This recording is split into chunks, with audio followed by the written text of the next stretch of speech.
Students, today I am going to discussing about the topic, the issues regarding classification and prediction. So the major issue is preparing the data for classification and prediction. That is the major issue.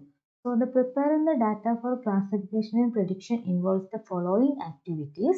They are data cleaning, relevance analysis and data transformation. So the first one is data cleaning. So data cleaning involves the removing the noise and treatment of missing values. So the removing the noise means the noise is removed by applying the smoothing techniques, and the problem of missing value solved by replacing a missing value with the most commonly occurring value for that attribute. And next is relevance analysis. So we know that the database may contain the relevant and irrelevant attributes. So relevance analysis means detecting the redundant and irrelevant attributes which do not contribute to the classification or prediction task. So ഇവിടെ പറഞ്ഞിരിക്കുന്നത് നമ്മളൊരു particular tuple consider ചെയ്യുകയാണെങ്കിൽ അതിൽ കുറേ relevant ആയിട്ടുള്ള ആട്രിബ്യൂട്ടും irrelevant ആയിട്ടുള്ള ആട്രിബ്യൂട്ടും ഉണ്ടാകും. So irrelevant ആട്രിബ്യൂട്ട്സിനെ consider ചെയ്തിട്ട് നമ്മൾ റിമൂവ് ചെയ്യുന്നതാണ് റിലവൻസ് അനാലിസിസിൽ വരുന്നത്. And next is data transformation. So data transformation means we know that the data can be generalized to higher level concepts. So the concept hierarchies may be used for this purpose. So particularly it is used for the continuous valued attribute. For example, the numeric values for an attribute income may be generalized to discrete ranges such as low, medium and high. Similarly, the nominal valued attribute like street that can be generalized to the higher level concept like city. Okay. And next is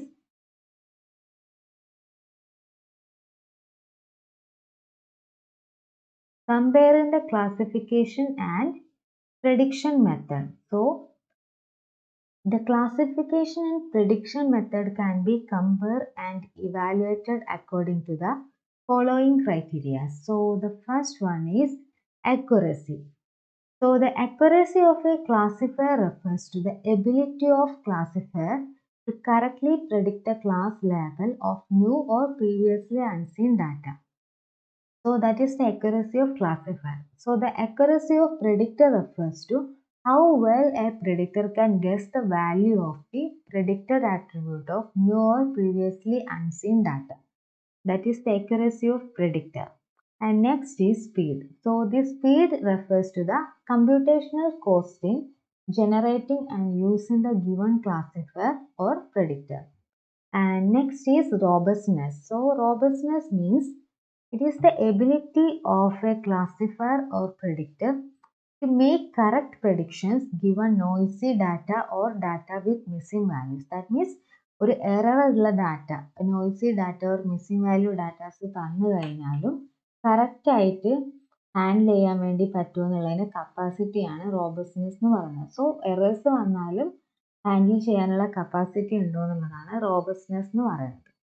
and next is scalability. So scalability means it refers to the ability to construct a classifier or predictor efficiently given large amount of data.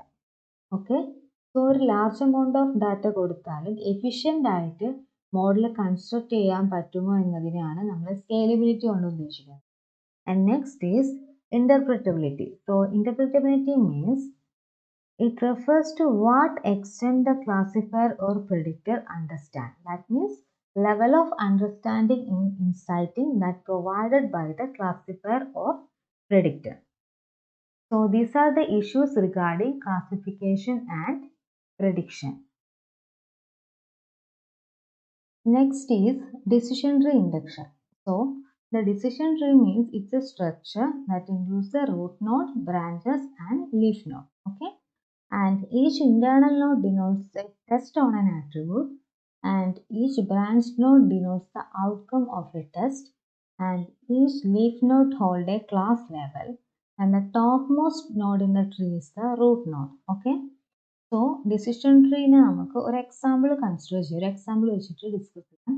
So the example is, consider the situation That is, somebody is hunting for a job. So, at the very beginning, he decided that he will consider only those jobs for which the monthly salary is at least 50,000. Okay? At least 50,000 monthly salary ഉള്ള job മാത്രമേ consider ചെയ്യുന്നുള്ളൂ. അതാണ് main ആയിട്ടുള്ള condition. And second is, our job hunter does not like spending much time traveling to place of work, and he is comfortable only if the commuting time is less than 1 hour. Okay? And next is, also he expects the company to arrange for a free coffee every morning. And these are the three criteria, and the decisions to be made before deciding to accept or reject a job offer can be schematically represented as the figure below. So the figure represents a decision tree. So the first condition is the salary is greater than or equal to 50,000. So he is only considering the salary and it's at least 50,000. So if the this is a root node, and if the salary is greater than or equal to 50,000, then he accept and check the another condition. If the salary is less than 50,000, then he decline the job offer. If the salary is greater than or equal to 50,000, then check the commute 1 hour. So 1 hour യാത്ര ചെയ്യണമെന്നുള്ളതാണ് next ചെയ്യുക. So 1 hour യാത്ര ചെയ്യണമെങ്കിൽ ആ job offer decline ചെയ്യുന്നു. If 1 hour യാത്ര ചെയ്യണ്ട എങ്കിൽ then check the company offer free coffee.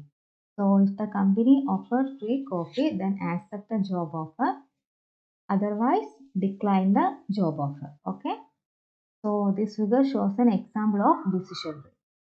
So the term tree refers to the concept of a tree in graph theory in mathematics, and a decision tree is a graph theoretical tree, and all terminology related to the graph theoretical trees can be applied to decision trees also. And the nodes or vertices shown as ellipses are called the leaf nodes, and all other nodes except the root node are called the internal nodes. Okay.